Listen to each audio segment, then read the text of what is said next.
In this lesson, we'll be practicing using reference planes to increase the accuracy of our model.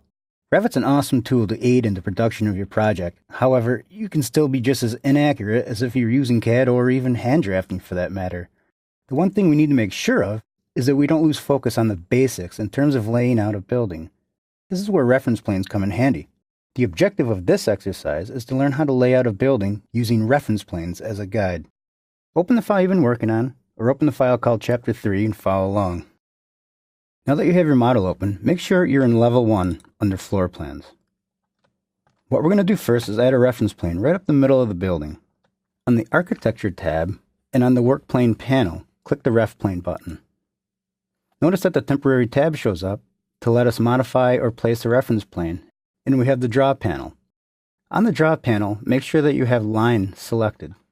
Zoom in on the midpoint of this line and move your cursor over it.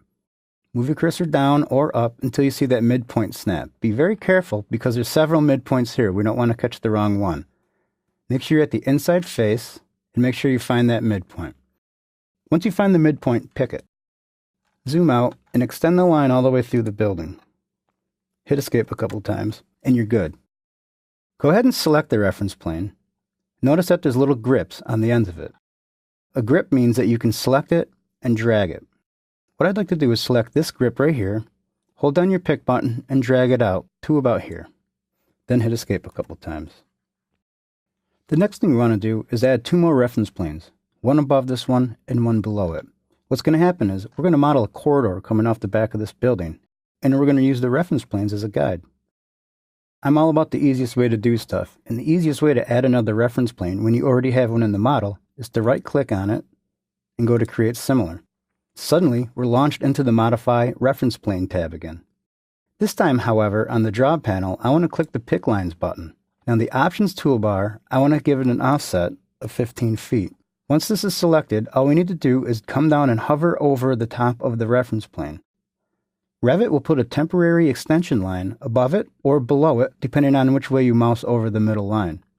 Mouse over the middle line to the top, coming down, and once you see the temporary extension line appear above it, click it. Do the same thing. When you see the temporary extension line go down to the bottom, click it.